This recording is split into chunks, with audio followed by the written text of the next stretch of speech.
এই পিঁপড়েদের দেখছেন আপনি? সবাই একই রকমের। এদের মধ্যে তফাৎ খুঁজে বার করা অসম্ভব।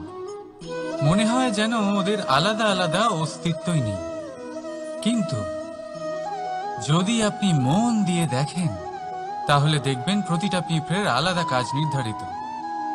তাদের আলাদা অস্তিত্ব আছে।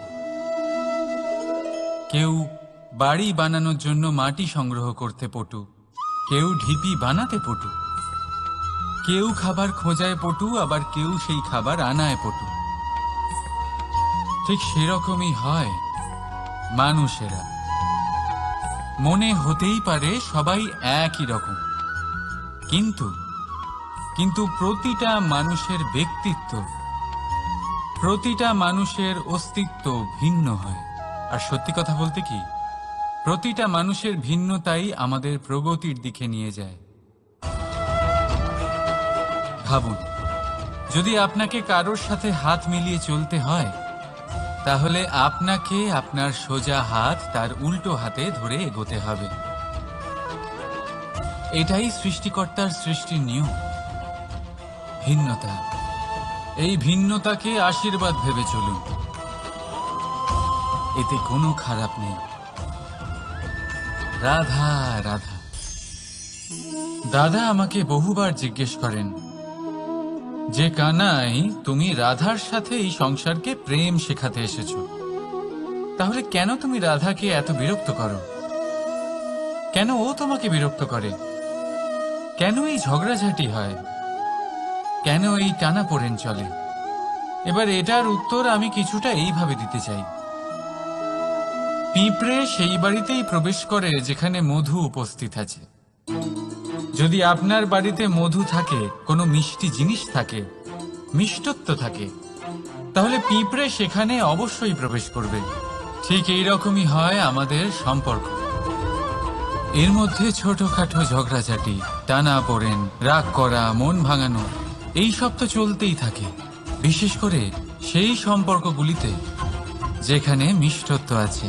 মনে রাখবেন, যেই সম্পর্কে কোনো খুনসুটি নেই, রাগ করা, মান ভাঙানো নেই, কোনো ছোটখাটো ঝগড়াঝাটি নেই, সেই সম্পর্ক শুধুমাত্র মস্তিষ্ক দিয়ে পালন করা হচ্ছে,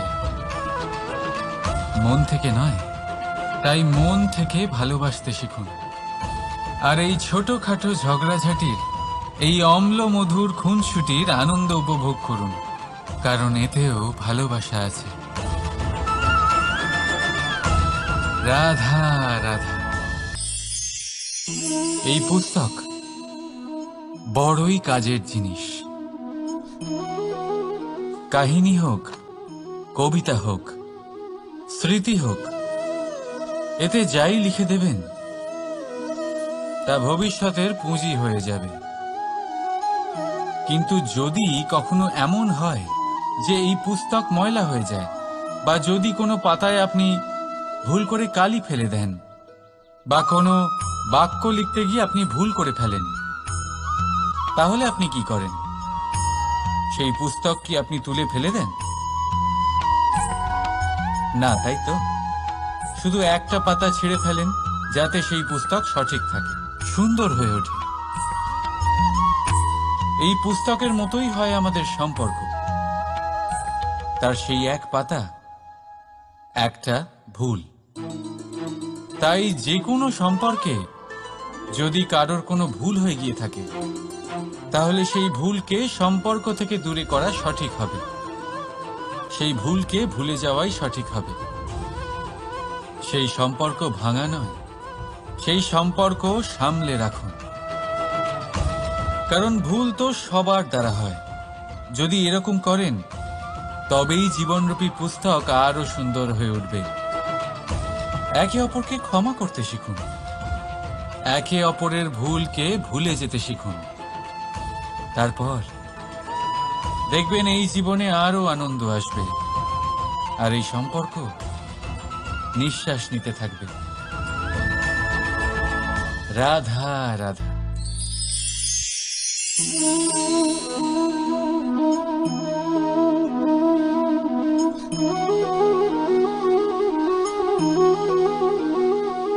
আমার এই ছায়া দেখতে পাচ্ছেন আপনি? প্রকাশের স্রোত যখন মধুর আর দূরে থাকে তখন এই ছায়া লম্বা হয়ে যায়, কিন্তু যেই প্রকাশের স্রোত মাথার উপরে চলে আসে এই ছায়ার আকার ক্রমশ ছোট হতে থাকে, আর অন্ধকারে তো এই ছায়া বিলুপ্ত হয়ে যায়। কিছুটা এরকমই হয় আমাদের অহংকার। সুখের আগমন হলে বৈভবের উপলব্ধিতে এটা বাড়তে থাকে, কিন্তু যেই সংকটের তাপ বেড়ে ওঠে অহংকার ছোট হতে থাকে। আর যখন সংকটের এই অন্ধকার আমাদের চারিদিক থেকে ঘিরে ধরে তখন এই অহংকার আমাদের ছায়ার মতোই বিলুপ্ত হয়ে যায়। তাই সেই কারণে আপনার জীবনে সংকটের আগমন আপনার অহংকার নষ্ট করেই দেবে, কিন্তু তার জন্য সংকটের অপেক্ষা কেন করবেন?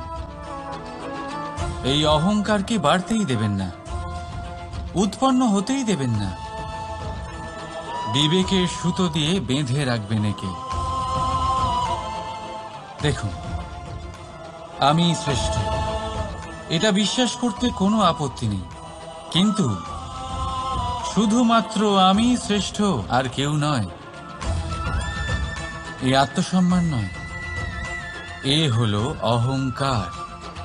আর অহংকার আর কিছুই নয়, শুধু পতনের দিকে প্রথম পদক্ষেপ। আর এই জীবনে পতনের দিকে নয়, প্রেমের দিকে এগিয়ে যান। আর আমার সাথে ভালোবেসে বলুন, রাধা রাধা। আপনি কি কখনো ফলে ফুলে পরিপূর্ণ বৃক্ষ দেখেছেন? তার ডালগুলো কিরকম স্বাধীনভাবে বেড়ে ওঠে, কিন্তু যদি এই ডালগুলো মূলের সাথে ঠিকভাবে যুক্ত না থাকে, সেই বৃক্ষের মূলগুলি গভীর না হয়, তাহলে কি হবে? তাহলে কি সে সেই সব সুবিধা পাবে? কখনোই নয়। সেই বৃক্ষের ডাল পড়ে যাবে, সেই বৃক্ষ ভূমিষ্ঠ হয়ে যাবে। ঠিক সেইভাবেই চিন্তাভাবনার স্বাধীনতার আনন্দ আপনি তখনই আস্বাদন করবেন যখন আপনার শিক্ষা গভীর হবে। তাই স্বাধীন থাকুন দৃষ্টিভঙ্গিতে, কিন্তু যুক্ত থাকুন শিক্ষার সাথে। রাধা রাধা। সমাজ, আমরা এই সমাজে বাস করি আর বহুবার একটা গুরুত্বপূর্ণ কথা ভুলে যাই। এই সমাজ আমরা সকলে মিলে তৈরি করি। সমস্ত সময় কাটিয়ে দিই এইটা ভাবতে ভাবতে যে এই সমাজ কি ভাববে, আমার কি করা উচিত, আমার কি ভাবা উচিত, কি পড়া উচিত, কোনটা সঠিক কোনটা ভুল। যদি আমি এটা করি তাহলে কয়েকজনের এটা মনে হবে না তো যে আমি খারাপ, যখন আমি তা নই। মনে ভয় উৎপন্ন হয় সেই কয়েকজন মানুষের জন্য।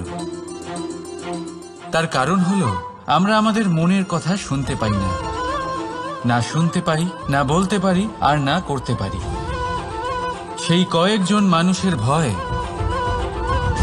আমরা খারাপের বিরোধিতা করা ছেড়ে দিই। কিন্তু কখনো নিজেকে জিজ্ঞেস করুন, শেষ পর্যন্ত কারা এই কয়েকজন মানুষ? এই সংসারে প্রতিটি মানুষেরই নিজের আলাদা আলাদা ব্যক্তিত্ব আছে, আলাদা দৃষ্টিভঙ্গি আছে। তাই যদি আপনি এটা ভাবেন যে আপনি সবাইকে খুশি করতে পারবেন, তাহলে আপনি ভীষণ বড় ভুল করছেন। জীবনে কর্ম তাই করুন যাতে আপনার অন্তরাত্মা সন্তুষ্ট হয়। আর অন্তরাত্মা সন্তুষ্ট তখনই হবে যখন আপনার কর্ম শুভ হবে। তাই নিজের মনের কথা শুনে এই সংসারে শুভ কর্ম করতে থাকুন, তবেই এই সংসারের কর্মে আপনি সার্থক হবেন। রাধা রাধা। এই পাতাকে দেখুন, কত কোমল, কত শীর্ণ। যদি এর উপরে একটুও জোর খাটান বেঁকে যাবে। পাতা তো এরকমই হয়, একটু জোর খাটালেই তা বেঁকে যায় এদের নমনীয়তার জন্য। কিন্তু ওদের এই নমনীয়তার জন্য ঝড়ে বিপর্যয়ে ওরা ভেঙে পড়ার থেকে বেঁচে যায়। যদি এদের বদলে কোনো দৃঢ় বৃক্ষ হয়, তখন হাওয়ার তীব্র গতি সে সহ্য করতে পারে না, তার সম্মুখীন হতে পারে না, ভেঙে পড়ে যায় সে। ঠিক সেই রকমই হয় আমাদের সম্পর্ক। যদি এর মধ্যে সেই নমনীয়তা না থাকে, অহংকারের দৃঢ়তা থাকে, সেই সম্পর্ক নষ্ট হয়ে যায়। তাই আনুন এই নমনীয়তা আপনার সম্পর্কে, যাতে কাল যদি কোনো সমস্যা এসে দাঁড়ায়, এই সম্পর্ক যেন না ভেঙে যায়। একবার ওই আকাশের দিকে তাকান, সূর্য চন্দ্রকে দেখে নত হয়ে যায়, আর আমরা তো সাধারণ মানুষ।